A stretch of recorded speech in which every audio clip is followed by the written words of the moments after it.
once knew a nigga whose real name was William. His primary concern was making $1 million, being the illest hustler that the world ever seen. He used to fuck movie stars and sniff coke in his dreams. A corrupted young mind at the age of 13. Nigga never had a father and his mom was a fiend. She put the pipe down, but for every year she was sober, her son's heart simultaneously grew colder. He started hanging out, selling bags in the projects, checking the young chicks looking for hit and run prospects. He was fascinated by material objects, but he understood money never bought respect. He built a reputation cause he could hustle and steal, but got locked once and didn't hesitate to squeal. So criminals he chilled with didn't think he was real. You see, me and niggas like this have never been equal. I don't project my insecurities on other people. He fiended for props like addicts with pipes and needles, and so he felt he had to prove to everyone he was evil. A feeble-minded young man with infinite potential, the product of a ghetto-bred capitalistic mental. Coincidentally dropped out of school to sell weed, dancing with the devil, smoked until his eyes would bleed. But he was sick of selling trees and gave in to his greed.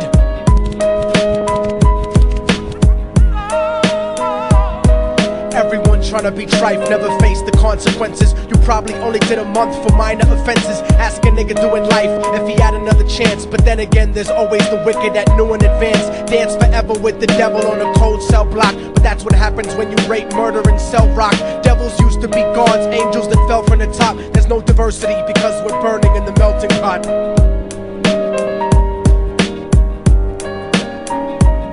So Billy started robbing niggas, anything he could do to get his respect back in the eyes of his crew. Starting fights over little shit up on the block. Stepped up to selling mothers and brothers the crack rock. Working overtime, making money for the crack spot. Hit the jackpot and wanted to move up to cocaine, fulfilling the Scarface fantasy stuck in his brain. Tired of the block niggas treating him the same. He wanted to be major like the cutthroats and the thugs, but when he tried to step to him, niggas showed him no love. They told him any motherfucking coward can sell drugs. Any bitch nigga with a gun can bust slugs. Any nigga with a red shirt can front like a blood. Even Puffy smoked the motherfucker up in the club. But only a real thug can stab someone till they die. Standing in front of them, staring straight into their eyes, Billy realized that these men were well guarded, and they wanted to test him before business started. Suggested raping a bitch to prove he was cold-hearted. So now he had a choice between going back to his life or making money with made men. Up in the sight, his dreams about cars and ice made him agree a hardcore nigga is all he ever wanted to be. And so he met them Friday night at 2:45.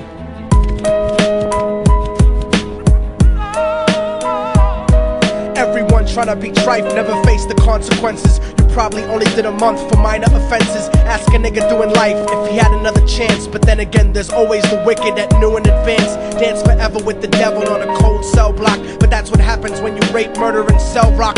Devils used to be gods, angels that fell from the top. There's no diversity because we're burning in the melting pot.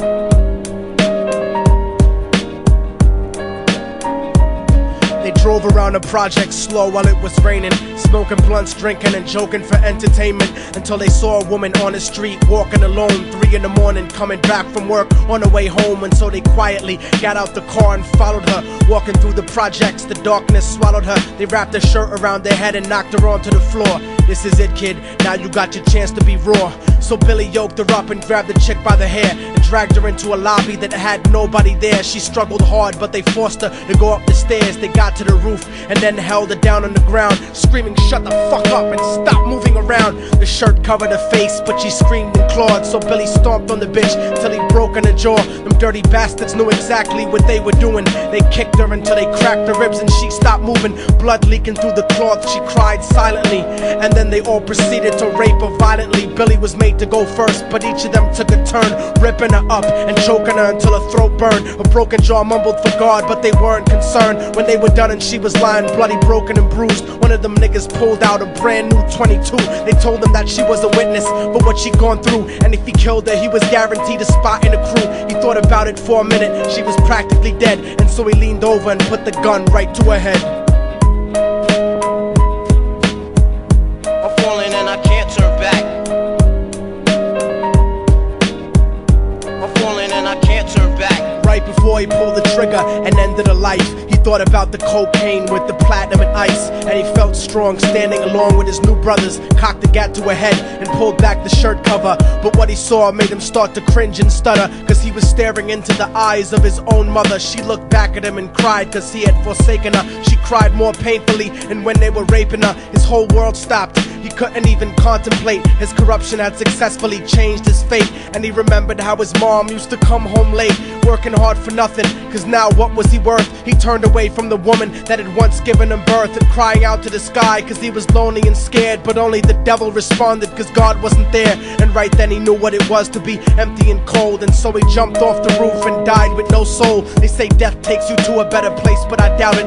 After that they killed his mother and never spoke about it. And listen, cause the story that I'm telling is true, cause I was there with Billy Jacobs and I raped his mom too. And now the devil follows me everywhere that I go. In fact, I'm sure he's standing among one of you at my shows, in every street cipher listening to Little Thug's flow. He could be standing right next to you and you wouldn't know. The devil grows inside the hearts of the selfish and wicked. White, brown, yellow and black color is not restricted. You have a self-destructive destiny when you're inflicted, and you'll be one of God's children that fell from the top. There's no diversity because we're burning in the melting pot. So when the devil wants to dance with you, you better say never, because a dance with the devil might last you forever.